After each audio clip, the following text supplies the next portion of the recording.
Are you interested in being a better husband, a better father, and a better man at work? You are in the right place. Welcome to Rock Solid Men, where we're becoming better men led by the God who created us. I'm Chad Starfelt, and I'm your host. Join me for a weekly dose of truth as we seek to become better men of God. Are you interested in being a better husband, a better father, and a better man at work? You are in the right place.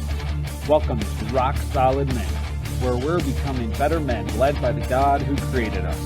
I'm Chad Starfelt, and I'm your host. Join me for a weekly dose of truth as we seek to become better men of God. Welcome back, guys, to another episode of Rock Solid Men. I'm so glad you're tuning in. Today we have my special guest, Todd Stocker. He's senior pastor of Trinity Lutheran Church in Hudson, Wisconsin. Is that correct, Todd? That's right. Todd and I go way back to Woodbury Lutheran in Minnesota. We worked there together in the early 2000s, and we've been friends for a long time. But Todd has been a coach, a consultant, leading a large congregation, planted a church. He's done a lot of different things, but he does a lot of mentoring and coaching, and he's going to give us a lot of great wisdom today about really staying healthy mentally and focused during this COVID time, and just when we kind of are running at the end of our rope. So welcome everybody, Todd Stocker. Yeah, thanks, Chad. It's great to be with you on the line and to be able to share some stuff that I've been kind of working with for actually many years, but have kind of put it all together. And for those of you listening, Chad is probably one of my favorite people I got to work with because, you know, in ministry or even just in leadership world, if you find one or two people that you can kind of just be safe with and fun with, Chad's one of my dudes, man. So we had some good times around that pool table in the basement. Yeah, definitely. Yeah. We could talk real to each other. That's for sure. That's true. Again, thanks. Just a little bit more about me. I'm married to an amazing woman. I'm definitely married up. 3 kids, one in heaven, one's a rock star, and one is in real estate. So we've got our hands full. Unlike maybe some of you listening, we don't have little kids in the house. And so maybe this topic that we're going to talk about today is going to hit you in a little bit different way, not only as a leader, but as a parent with all the back and forth that happens. So getting into the topic, and I'll introduce the word in a second, or the phrase is, you know, going from business world is where I started out, into ministry, multiple churches, coaching. I do real estate investing on the side as well. It's just, it's crazy. But what happens is, and you know this as a leader, and even especially even in the church, is that you're going and doing all these things, but you all of a sudden wake up one day and realize, I'm tired. Just dead tired. Yeah. And so that happened to me about, I was serving in Gloria Day in Houston, planting a multi-site for them. And it just was crazy with hurricanes and everything. And I had a burning night where I burned everything, all my firewood out, and I'm just yelling at God outside. It's just kind of crazy. And I realized that there's something that I think, I would say almost everybody feels or experiences at some point in their life, in terms of when you hit there's mountaintops and then there's the valley parts, right. And it's called soul fatigue, and that's actually not, or soul exhaustion, and it's not a new term. John Ortberg and several others have coined it over the years. But for me and a lot of the guys that I'm coaching right now, it just resonates because we're realizing all the demands, and then throw COVID on top of it and the craziness of it all. It's crazy. How is soul fatigue different than just the term burnout? Yeah, well, I'm glad you brought that up. So soul fatigue is different from burnout, in that burnout is kind of that state of emotional exhaustion, the same kind of thing that soul fatigue is. But when you burn out of something, you can't go back. So like your pilot light is out. So if you've had a long run of ministry or leading in a church, like if you've ever been on a board or of any sort, at a certain point, you're just like, I'm just burnt out. I'm not going to do that again. Yeah. Okay. So burnout is here. And then it's actually also similar to depression, where depression is the darkness, the common sense of hopelessness. But it's not clinical. And so soul fatigue fits kind of in between depression and burnout. And it's a longer time of just feeling emotionally tired. And there's a lot of people struggling right now, and they don't even realize it. I think many of us men may be struggling, even not being able to go to the Packer game or the NFL team. Sorry, I'm from Wisconsin. Or the Vikings. Or the Vikings. Yeah, whatever. Whatever team is yours, that's your fall. That's what you do. Yeah. Finally, we were able to watch some sports again, but just a lot of things, hang out with the guys, hang out with friends, a lot of things that normally do feed our soul and do energize us and do allow us to escape work and escape maybe the craziness of kids or whatever's that's stressing us in life, and those things that really can energize us. A lot of it people haven't been able to do, and it's been a real struggle, and people are imploding, I would say. I've certainly experienced some people that I would call it, they're imploding. And because of COVID, it's a lot of time with kids. It's a lot of time at home. It's a lot of time with your spouse if your relationship isn't the best. Yeah. And even communication with people at work is much more difficult because normally you had that little talk during lunch or in the hall and resolve things. And now it's setting up a Zoom call or trying to have a phone call, and it's not as easy. So it's definitely an issue that's going on right now. Yeah, for sure. And it all deals with the amount of change and the rapidness of the change we're experiencing. And the phrase itself, if you rip that phrase apart, soul fatigue or soul exhaustion, we're created body, spirit, and soul. And so obviously our body is that physical part, and if you run a marathon, you're physically exhausted. And the spirit part is that faith part, right, Chad? It's that connection that you have with the Lord that God's given you through the Spirit. And so that's your spirit. Your soul has been identified kind of as your global identity. So like when I say Chad Starfelt, there's this global identity I have in my head about who you are.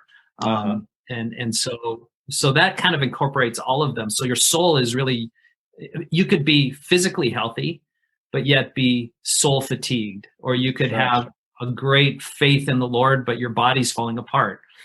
So soul fatigue is really kind of some sort of disconnection between all three. And that's why it's so important, especially now that we're aware of and monitoring all three parts. It is basic wellness. Yeah. We tend to be people that focus in on one part and not realize that for example, the pain in my right ankle is related to my left hip being out of joint, and so it's a holistic thing.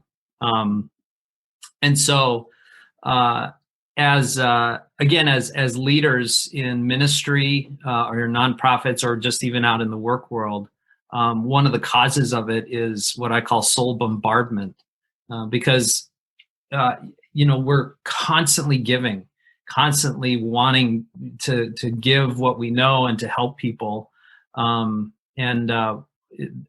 Rainer recently wrote a little book called "Leading a Post-COVID Church." Okay. And, it's great. Yeah, it's like it's a little ebook. I think it's 40 or 50 pages, but it's really good. And I have a quote. He says this. He says, "Pastors," and you can substitute leaders, pastors or leaders suffer a death by 1,000 cuts. It's usually not just one or a few factors that push their limits. It's a drip by drip effect of constant criticism, conflicts, and change that they experience. And, if you're listening and you are a pastor or on the board or an elder or whatever position you are, especially in a church, you're looked to provide help and comfort for the congregation.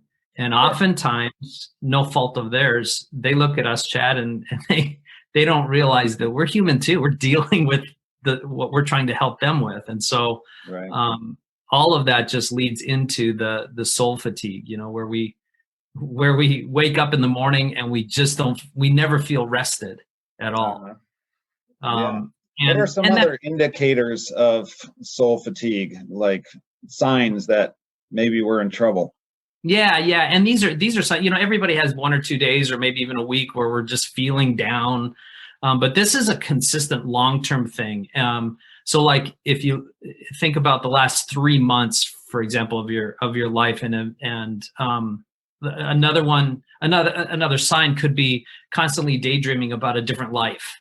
We have days like that. But if you're constantly saying, I just need a different life, I just need to escape, that could be soul fatigue.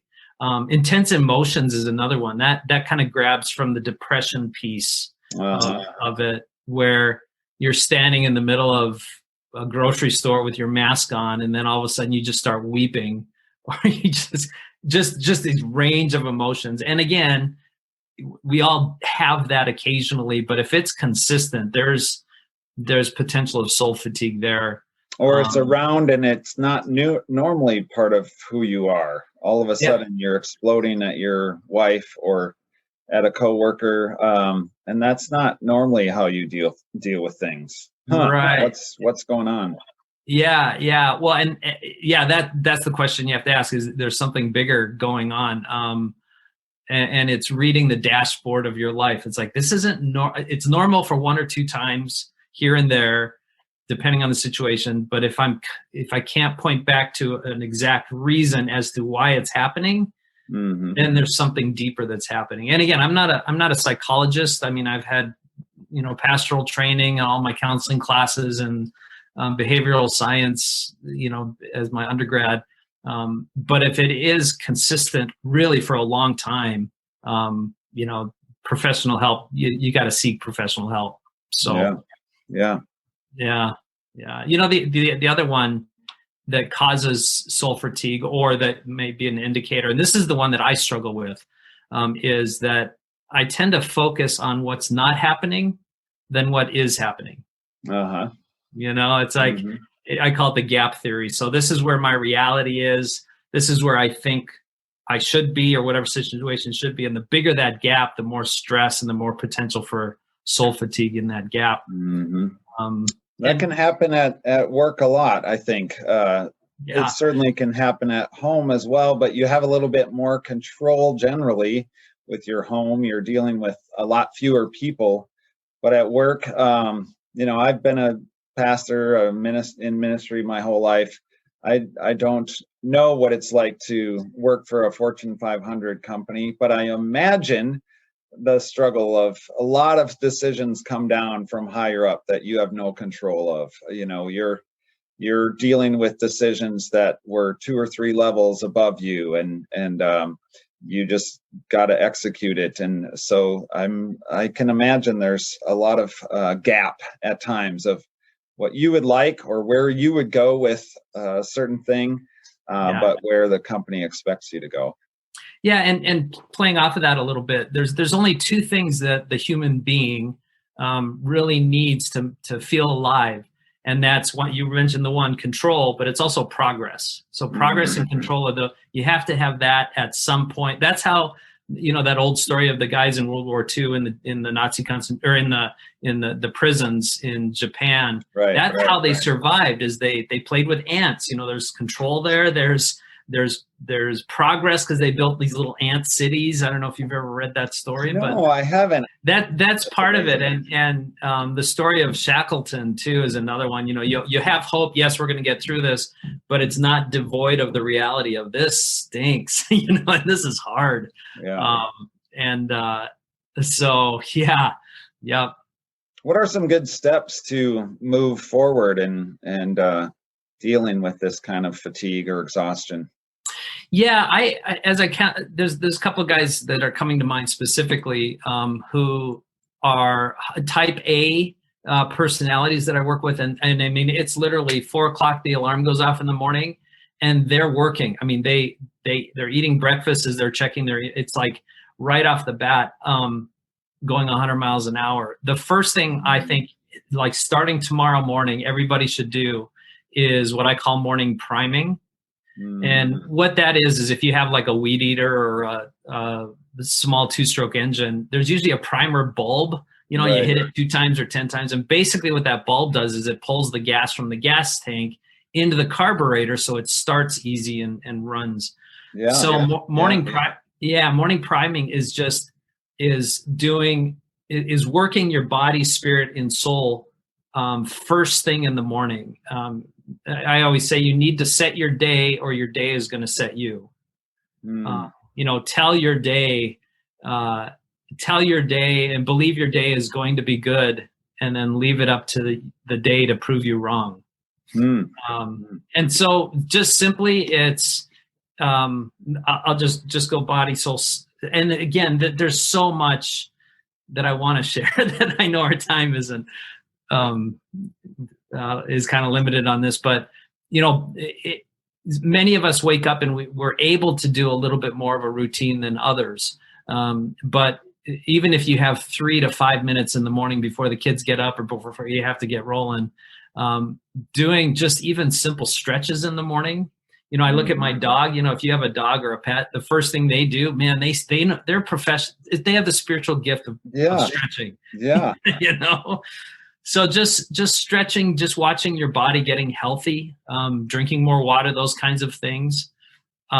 Your spirit, again, is really that time with the Lord, that devotion. And this is not law. This is gospel. If you miss a day or 2 or a week, God doesn't really care. He just wants to walk with you. And so it's daily Bible reading first, and then devotion second.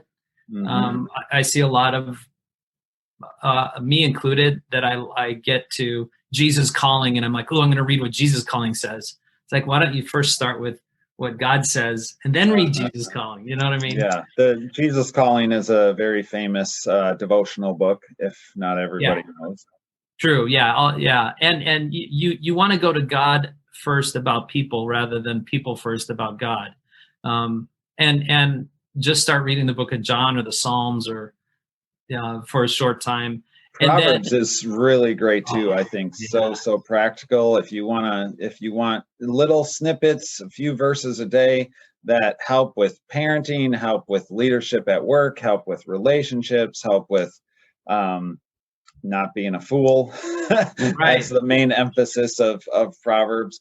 Oh, tons and tons of wisdom. I think many times we're going through Proverbs at home right now with the kids at breakfast.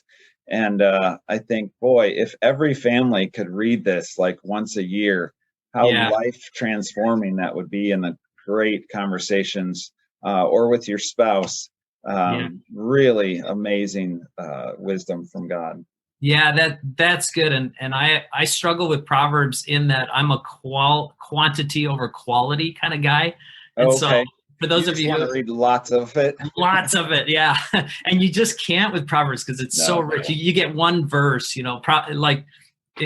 trying to figure out purpose in life or what God is moving you toward. Proverbs 16, like every verse is like, I'm going to stop here for a whole week and just park on that verse. Very true.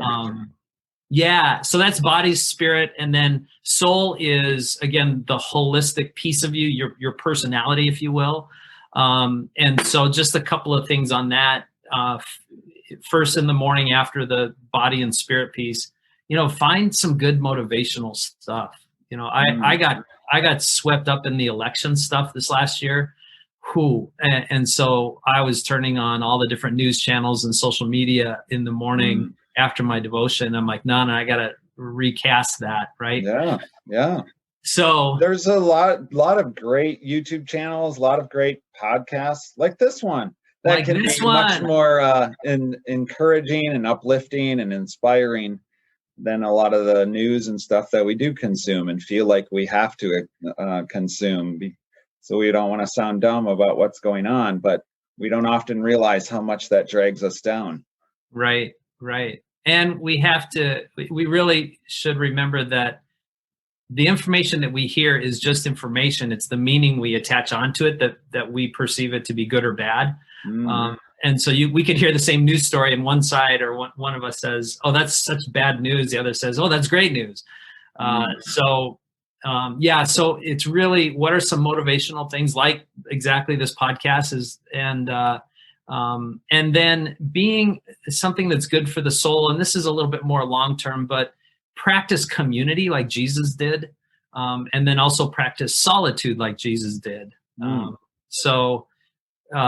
Community, it's hard right now. In fact, I'm restarting my podcast in a couple of months here and ask the question, what are some of the things you want me to talk about? And the number one thing is, how do I stay emotionally connected with people in this COVID time?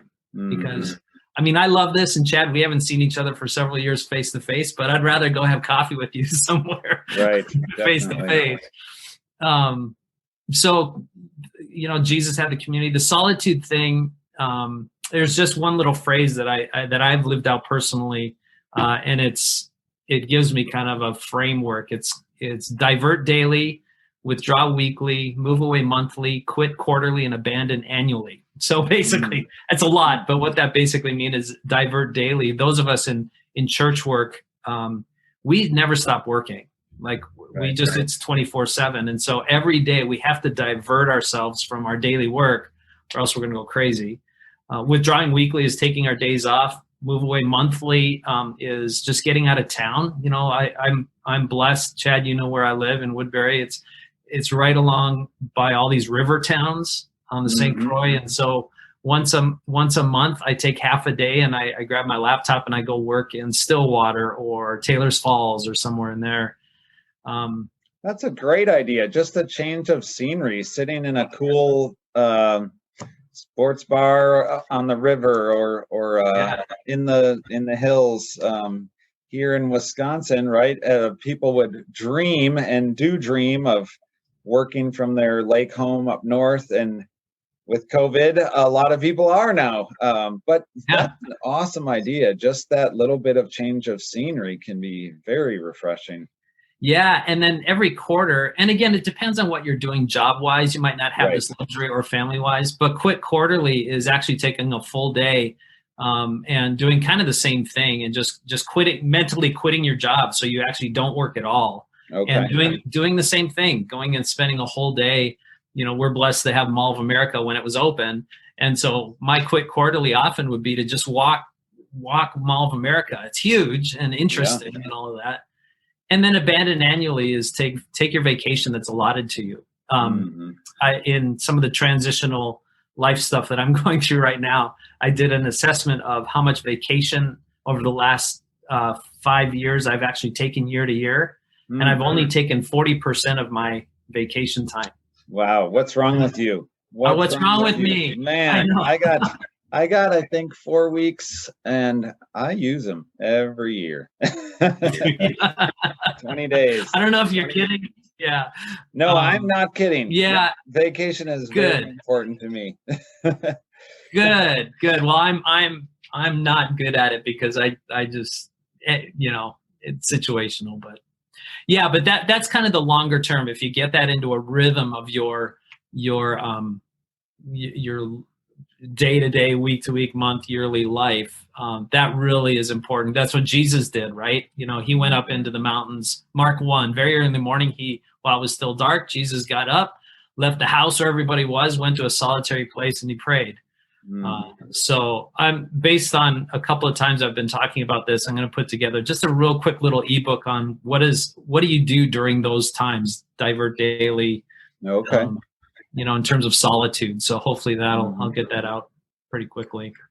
I think for men, a lot of this can be done with another friend or two that is really, really energizing. We just finished deer hunting season in Wisconsin, or the main gun hunting season anyway. And man, how much guys are energized. And even if they didn't shoot a deer, like I didn't again this year, or I tried to shoot one, but I missed it.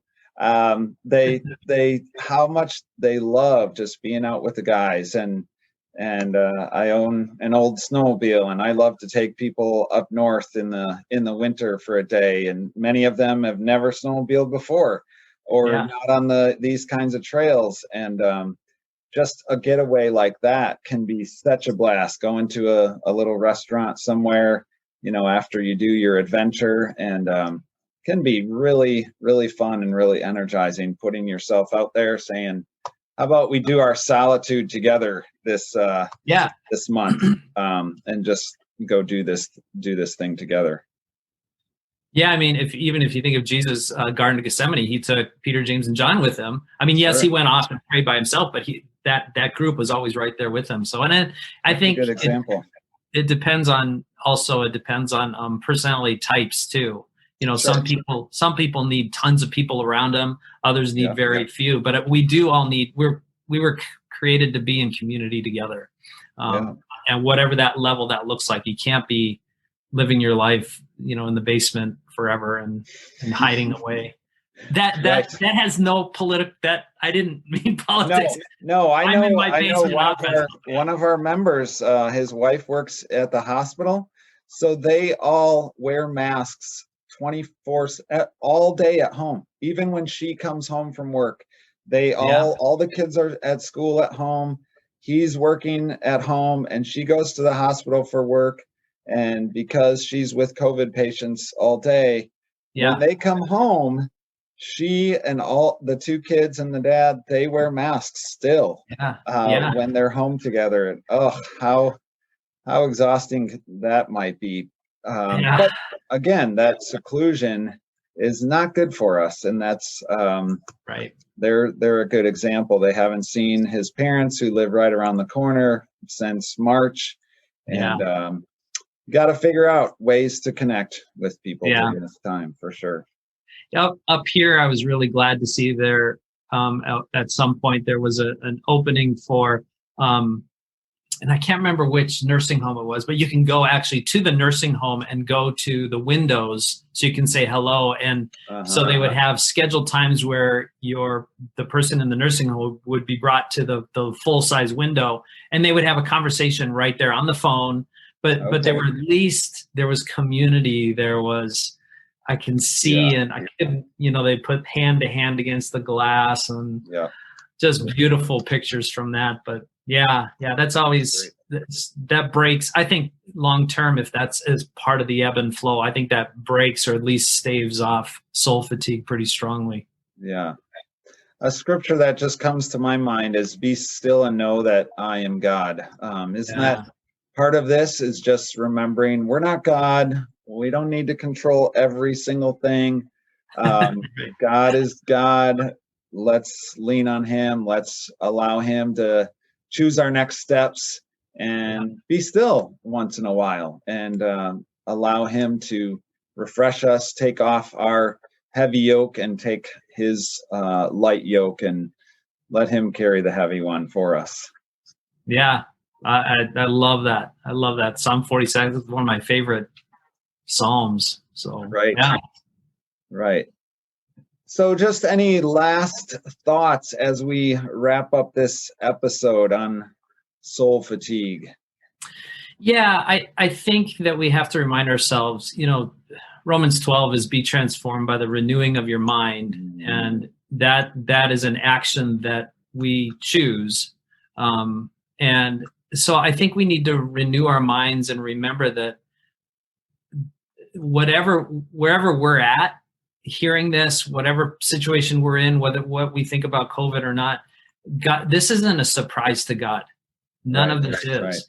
And I don't like often saying, this will all work out to His glory. It just seems so petty sometimes. Right. But we have to remember that we don't know what tomorrow holds, but we know who holds tomorrow. Right. And that He loves us and He has a vested interest in us. If He didn't, He wouldn't have sent His only Son to die for us. Mm-hmm. And so ultimately, Chad, at the beginning, you mentioned hope, which was our first Advent candle this last Sunday. Mm-hmm. But hope in Christ gets us through the waiting, just knowing that He's in charge. It's going to be okay. And He's in control is just so helpful. And knowing that now, let's do some things in our body, spirit, and soul to match up with that and move forward as He directs us. Yeah, that's great. We all need hope. As we talked about those prisoners of war, if they didn't have hope, they're in trouble. And part of, as you mentioned, the renewing of your mind, our emotions, our feelings are led by our mind. And if you're not paying attention to what you're thinking about, if you're not taking every thought captive, as Scripture says as well, then you're going to be pulled down. You're going to struggle. You're not going to have hope and feel like there's a future. But God has a future for all of us, and He wants us to be paying attention to what we're thinking about and what we're focusing on. And we will get through this with us focusing on the Lord and His will for each one of us, which is a good will. So for sure. Thanks so much, Todd. Guys, thank you again for listening in. I'd love for you to share this with a friend. You can message them with this message. Be sure to subscribe if you haven't already. Rate us, especially if you're on iTunes. It goes a long way for you to give us a 5-star and any kind of comments. That just populates more interest in the podcast. Again, thanks so much, everyone, and we'll talk to you next week. Yeah, could I leave with a quick blessing? That'd be great. And if you want to get a hold of me, it's just my name, toddstocker.com. That's where my site is. 1 Thessalonians 5 says this, now may the God of peace make you holy in every way, and may your whole spirit and soul and body be kept blameless until our Lord Jesus comes again. Awesome. Thanks so much, Todd. You bet, man. Thanks.